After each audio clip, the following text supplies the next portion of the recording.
Hey guys, as you recall last time I did a video featuring the 4 Link Joker starter decks I got off of eBay, and with a quick rundown of the set list.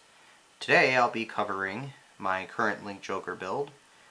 This would be the Nebula Dragon build, the other way to play it competitively. I may or may not do a common build.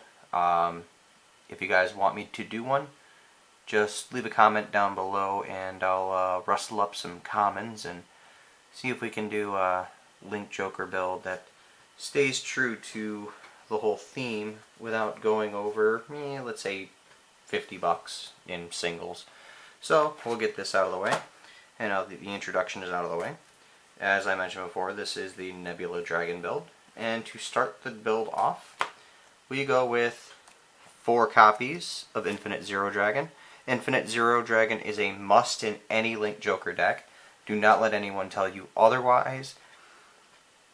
Even with the Schwarzschild Ride Chain, Infinite Zero Dragon is an invaluable resource to help you start locking units before you actually get into your Grade 3 ride for Schwarzschild, while you're building up resources and trying to hold on to that one copy of the Schwarzschild in your hand so you can do his Persona Blast, because realistically you're probably only going to get it once. But Infinite Zero Dragon is a must-have in every Link Joker build. Do not let anyone tell you otherwise.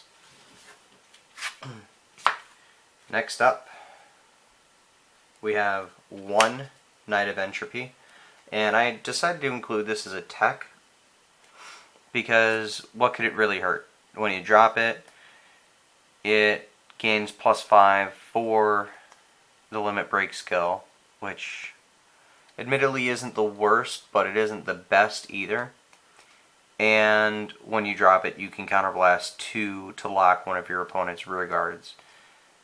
Considering this is about what Nebula Dragon does, aside from the whole boosting all of your units by 3, it's I think it lends itself pretty well as a one-of in this deck. So it's basically like having a 5th Nebula Dragon without actually having the Nebula Dragon and without having the boss limit break skill. Next up, we've got 4 copies of Nebula Dragon, and these guys are evil. When you drop it, you can counter.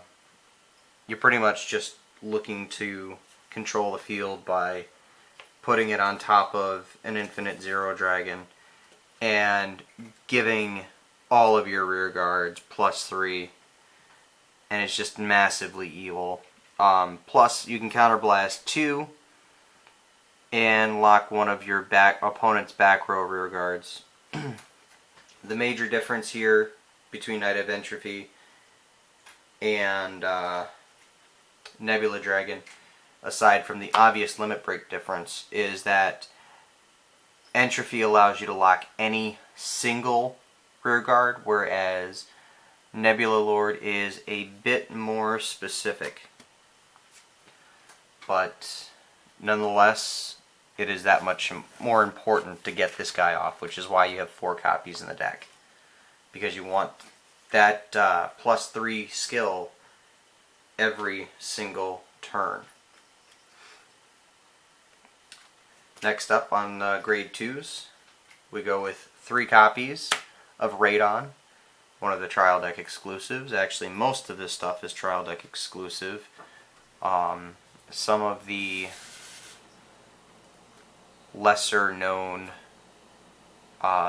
Link Joker stuff is in the set, but it's just not as good.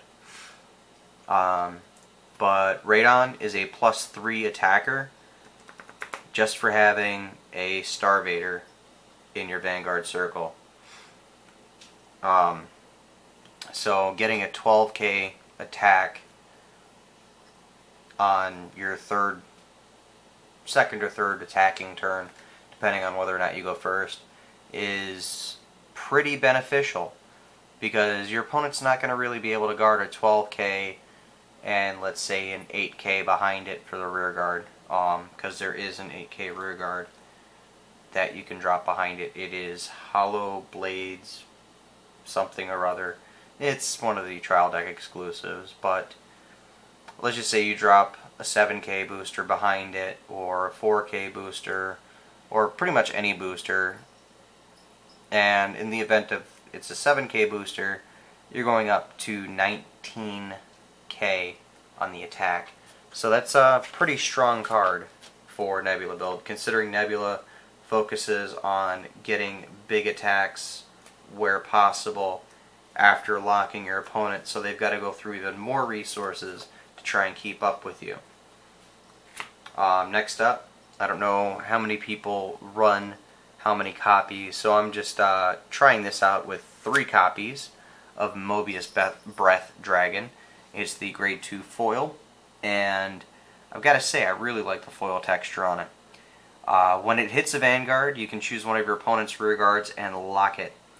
So even going into your grade 3 ride, you're still going to have a lock card, because Mobius is going to set it all into motion. Next up, for the grade 2 line, 3 copies of Singularity Shooter, and when it hits a Vanguard, if you have a Link Joker and your opponent has a lock card, choose another of their rear guards and lock it. So you're basically looking at taking out one of your opponent's cards, either through a lock, or by forcing them to intercept, or by forcing them to guard. Either way, they're losing one card, so it's more of a pressure card than anything else. You're probably not going to get the 8k attack in, simply because most people like to guard when this attack hits style cards. And last but not least, we are running 3 copies of Niobium.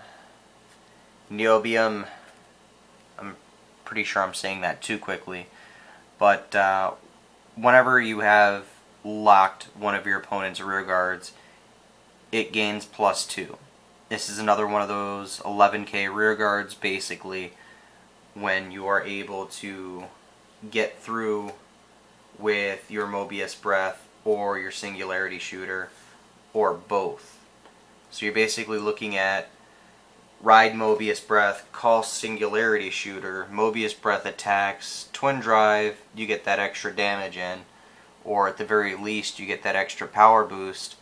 So let's say he's boosted by something that's in the 6k to 7k range, and you're looking at a 15k Vanguard at the very least for Mobius Breath, and then you hit, lock a unit, Niobium comes in and just continues to deal out more damage.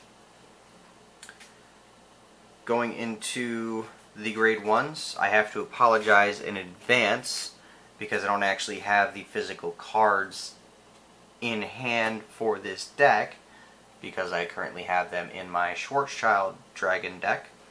Just picture these 4 cards as Prometheum. Now, Prometheum is the perfect guard from set 12, and it's just amazing to get all 4 of these guys in your hand, maybe about mid-game, and just start guarding like crazy when your hand is insanely huge, especially in the event that you're playing against another Link Joker deck. I'm making a lot of mistakes tonight, so I apologize, and I hope you guys can forgive me and keep up. I'm just going to keep rolling along. Continuing on the grade 1 line is 3 copies of Neon. I was going to go 4, but I kind of figured I'd save a single space for a tech, and we'll get into that tech right now after the Neon. But when Neon attacks, it goes from a 7 to a 10k Vanguard, which is a lot more power than the vanilla grade one in the trial deck could ever hope to put out without boosting. The tech I mentioned earlier is one copy of Aurora Eagle. I've seen people playing lists with 3 and 4 and 2 or none at all, but I figure, you know, I don't really need the extra Vanguard boost. It would be nice to get a 10k boost on the Vanguard.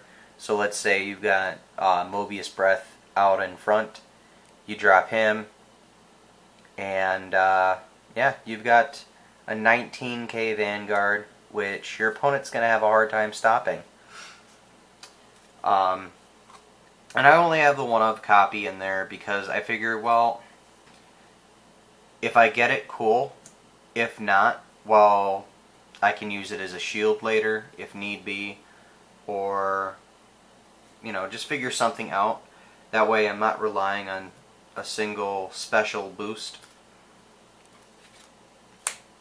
I could also go with the personal booster from set 12 for Nebula Dragon, but I don't feel like that's my style. And last but not least, we have 4 copies of Lanthium. Now, I know you guys are probably saying take out 1 Lanthium for another Aurora Eagle, or some of you are saying take out the Aurora Eagle for something else. Well, again, I like the 1 copy, and I'm going to continue testing it just to see how it just to see how it fares in a real game.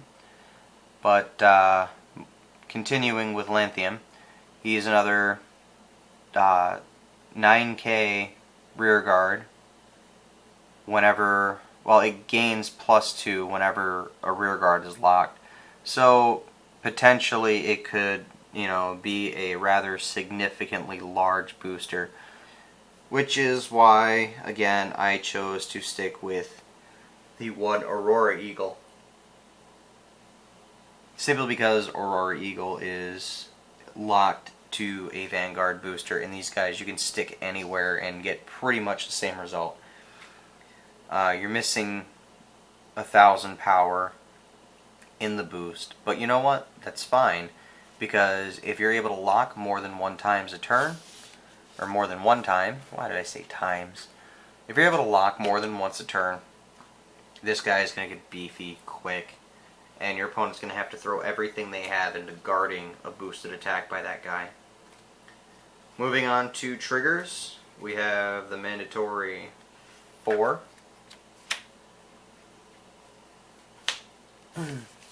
4 heal, sorry. We've got 2 draws, simply because, I don't know why, but I like draws in Link Jokers. Every other deck I've ever played, I don't like draws. But this is definitely a deck to play draws in. Having that 2 chances to draw something extra, other than a trigger hopefully, having those 2 extra chances to draw just make everything incredible. Because if you are able to get, say, an extra Prometheum off of a draw trigger, which I have done in my Schwarzschild deck, that is such a tongue twister, by the way, ladies and gentlemen. I have been able to get all 4 of my Prometheums into my hand off of draw triggers, and it's special when it happens. Believe me, it's nothing to scoff at. Next up, we have 4 stand triggers in the form of Moon Commander. I would really idealistically like to put more of the stand triggers into this deck, but 4 is decent, and it's a little excessive, as you know, in regards to playing against another Link Joker deck, because it happens. You're going to play against another Link Joker deck, and it's going to get pretty intense. But I digress. Having those stand triggers becomes pointless except for guarding. When you're in the late game throws and your opponent's locked all your rear guards and you've locked all his rear guards or her rear guards, and it just becomes a power struggle at that point to just lump your opponent with everything you've got, which has been pretty much forced to take the back seat. So that's why 4 stand triggers is good. It might be excessive, but it's good. We've got 2 copies of Weiss Soldat, which I believe is Weiss Soldier in German, or Dutch, depending on if I'm correct with the first part. I don't know. I'm just going to shut up and continue on with the other 4 critical triggers, and that comes in the form of Meteor Liger. Now for the special part of the list, the whole thing that makes the deck come together, and that is your starting Vanguard Dusttail Unicorn. As it was pointed out to me, you know, well after I had already decided to play it in a deck, was that Dusttail Unicorn allows you to lock another one of your opponent's rear guard. And the reason why this card is so powerful is because it only costs a counterblast of 1, and you put it into the soul. Now, this means you could start locking on your first attacking turn, as long as you hit. Or, no, I'm sorry, as long as you have an opponent's lock card. So, you're looking at 2 lock cards on your first attacking turn, maybe your second attacking turn, depending on, again, whether or not you go first. Your first attacking turn would probably be Mobius Breath Dragon if you went first, and it would probably be Mobius Breath if you went second. But there you have it. This card pulls the entire list together, and it just trounces your opponent from the start by taking away something that they could lock. So, what you're looking at is, you go first, start locking your opponent's stuff, because you're probably going to have the damage to do so first. Then come turn to, your second turn, you flip over 1 damage, throw that into the soul, lock another of your opponent's cards after your Mobius Breath hits. Your Lanthium happens to go off, and it gains +4, so your Lanthium is now at 11k. Then you attack with Niobium, and he's up to 11k. So you're boosting a 22k rear guard row. Not to mention the 11 plus 9k combination on Mobius Breath. That's another huge row. So you're just looking at getting the most power you can out of this deck. And I go back to what I said earlier, that Nebula Dragon is all about getting the locks in and getting the huge power advantage to put your opponent down as quickly as possible. And I'll tell you something, it works. But that's it for me for today. You guys have a great weekend, and we'll talk